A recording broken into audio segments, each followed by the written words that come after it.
सुप्रभात। मैं हूं जगेंद्र राणा। आज की हमारी आध्यात्मिक चर्चा का विषय है ईश्वर प्राप्ति की तड़प। ईश्वर प्राप्ति की तड़प। आजकल के लोगों के दिलों में यह ख्याल कर गया कि गृहस्थी में रह के ना तो भजन पूजन बन सकता, ना ईश्वर प्राप्ति हो सकती है। यह ऐसा भ्रम है कि जिसके कारण अनेक मनुष्य इच्छा रखते हुए भी इधर को नहीं झुक पाते।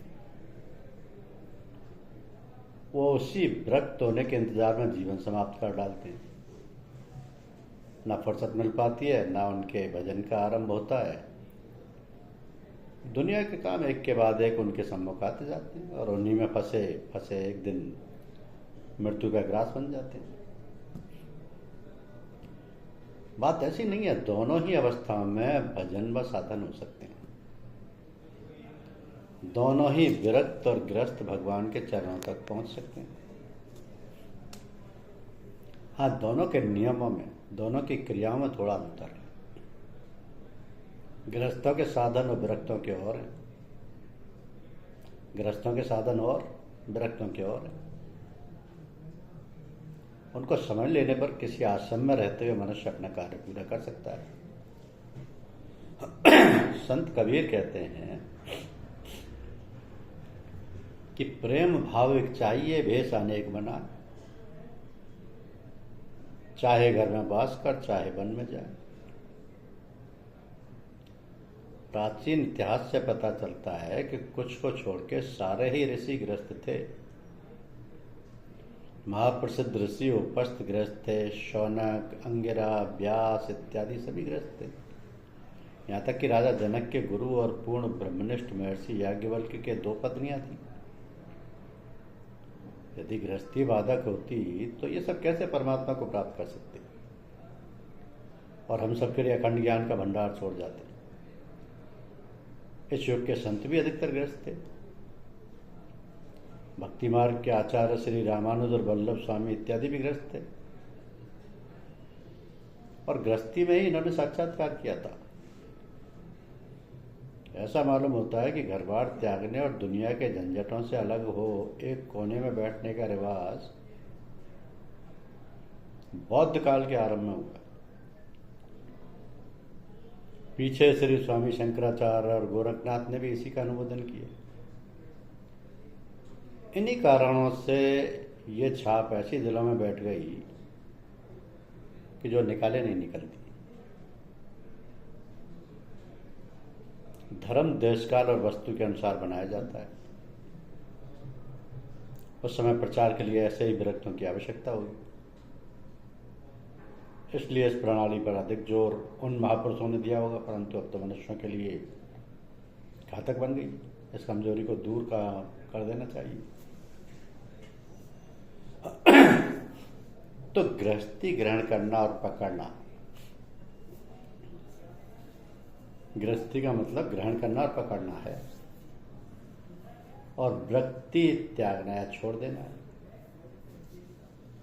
तो जहां तक मैं और मेरा है, जहां तक सांसारिक पदार्थों का मोह या ममत्व है, जहां मेरा और तेरा है, वहां तक गृहस्थी है। चाहे वो स्त्री और संतान वालों में हो, चाहे त्यागी और पर्वत की कंदरा में बैठने वाले साधु संतों में हो, ये दोनों ही गृहस्थ हैं और ईश्वर से बहुत दूर है।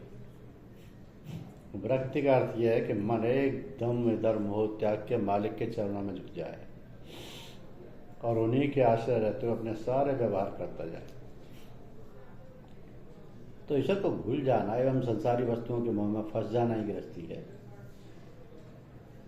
जब आजकल के त्यागी साधु विरक्त के वेश में गृहस्थी बनने लगे हैं, तो गृहस्थों को भी उचित है कि ऐसी कोशिश करें कि गृहस्थी में विरक्ति उन्हें मिल जाए, तो फिर काम होने में कोई संदेह नहीं रहेगा।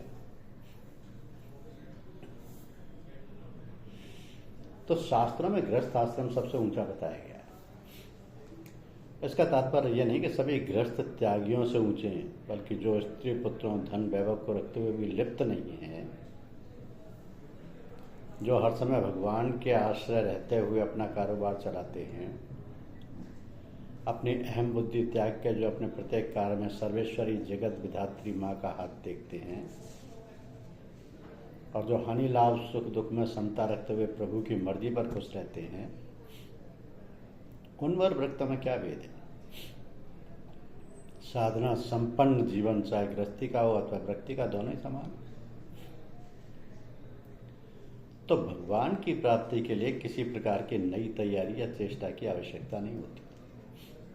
जिस अवस्था में आपका जीवन प्रवाह चल रहा हो, ठीक उसी अवस्था में रहते हुए आप उसे पा सकते हैं।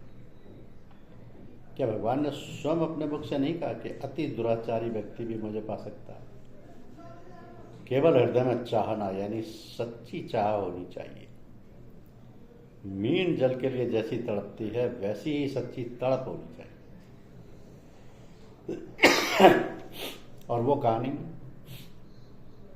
घर में भी है, वन में भी है, सर्वत्र है, हर जगह है, उनका प्रकाश छाया हुआ।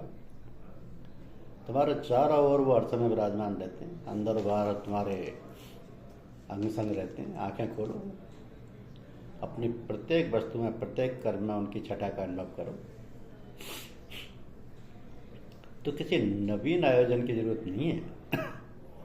सूर्य के देखने के लिए लालटेन को हाथ में लेने की क्या आवश्यकता है? जहां चाहोगे वहीं तुम्हें मिलेगी। गृहस्थी कोई रुकावट नहीं डालेगी, तड़प होनी चाहिए।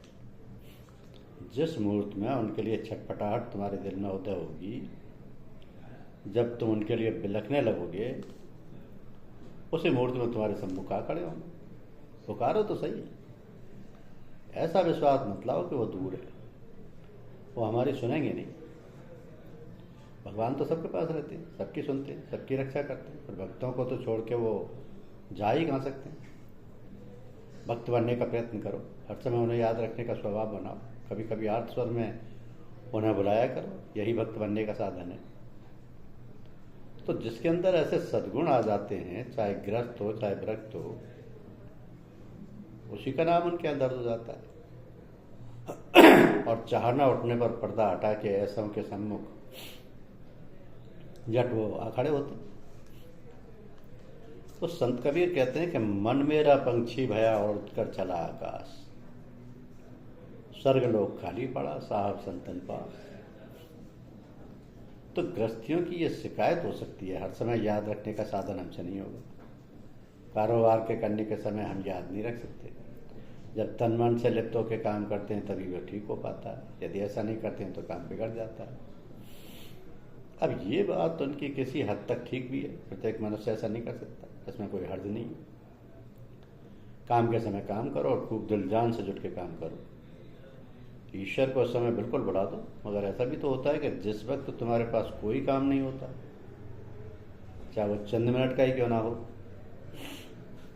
उस वक्त बेकार को भगवान के अर्पण करो। और ठडुआ समय में तुम चाहे किसी दशा पवित्र या अपवित्र में बैठे हो, दूसरी बातों को दिल से भुला के ये सोचने लगो कि हम प्रभु के सम्मुख बैठे, उनके दिव्य प्रकाश से घिरे हुए हैं, शांति की धाराएं हमारे अंदर प्रवेश कर रही हैं। यदि दिल चाहे तो अपने भाव उनके सामने रखो, सुख दुख की बातें कह डालो। तो जिस वस्तु की चाहना हो मांग डालो। याद रखो, जो मनुष्य अपने जीवन की बेकार घड़ियां भी भगवान की भेंट चढ़ाता है, सच्ची निष्ठा से विनय करता है, उसके लिए भगवान ना आए, उसकी ना सुने, ये हो नहीं सकता। तुम एक कदम उसके लिए चलो, वो 100 कदम से आके तुम्हारा स्वागत करेंगे। तुम एक बार पुकारो, वो 100 बार दौड़े आएंगे, क्योंकि तुम उनके पुत्र हो, वो तुम्हारे पिता हैं। माता पिता संतान को दुखी नहीं देख सकते, उनका सर्वस्व तुम्हारे लिए। हाँ, जब पुत्र पिता के पास जाए ही नहीं और अपना दुखड़ा उन्हें सुनाए ही नहीं, तो पिता भी लापरवाह हो जाते हैं, इसमें कोई आश्चर्य नहीं। तो गुरुदेव ग्रस्तों के लिए 4 समय मुख्य बताया करते हैं। भोजन का समय, निद्रा आने से पहले का समय, सुबह शाम के टहलने या हवा खाने का समय, और दिन रात का बेकार समय। तो इसमें कोई संदेह नहीं कि जिस मुमुक्षु ने इन 4 समयों को साध लिया, उसके लिए सभी कुछ सुलभ है। किसी परिश्रम और किसी क्रिया की आवश्यकता नहीं होती। इनके द्वारा ही मन बदल जाता है, मल और आवरण हट जाते हैं और साधक उच्च शिखर पर जा चढ़ता है। तो उपनिषदें कहती हैं कि अन्न ब्रह्म है। गीता में भगवान ने कहा कि भक्षण करने वाले पदार्थ में मैं अन्न हूँ।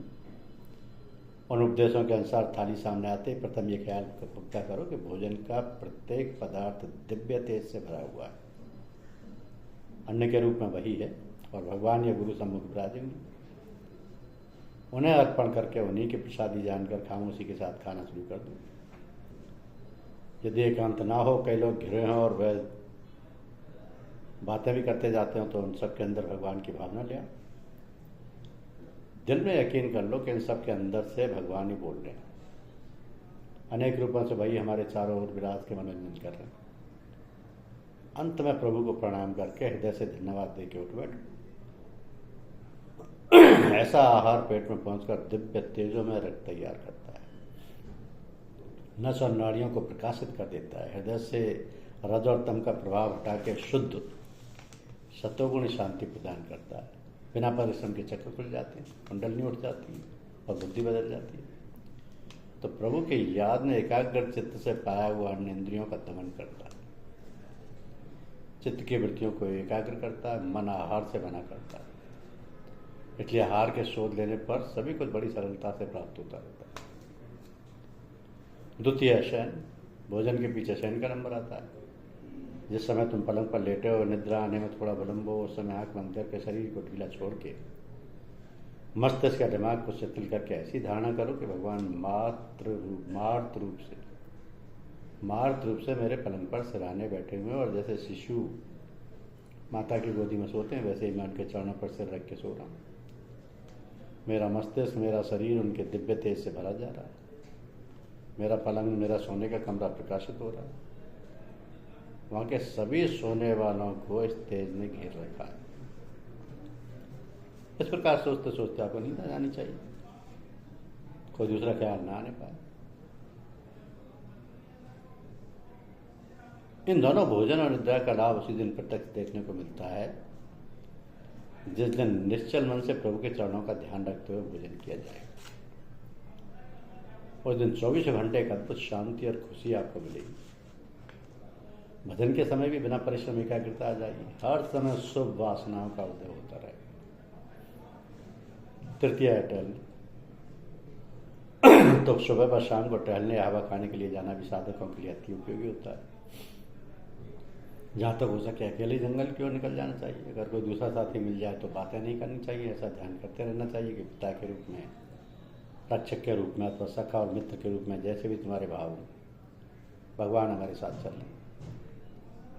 तो बातें करने को दिल चाहे तो उनकी संकेत कर बढ़ा देना चाहिए और विश्वास कर लेना चाहिए कि उन्होंने सुन लिया। इस प्रकार कारोबारी आदमी को ये अपना तीसरा भक्ति साधना में बना लेना चाहिए। चतुर्थ, विश्राम।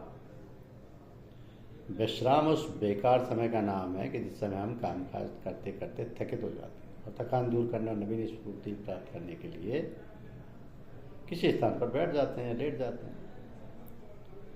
तो उस वक्त हमारे हाथ पांव, बाहरी इंद्रियां तो कुछ काम नहीं करती, मन अंदर हवाई महल बनाया करता है, आगे पीछे के नए मंसूबे गढ़ा करता है।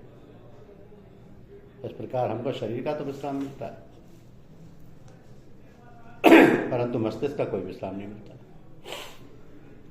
हम उसके पश्चात भी व्यथित या थके दिखाई देते हैं। तो उस समय को भी साधना में बना डालो।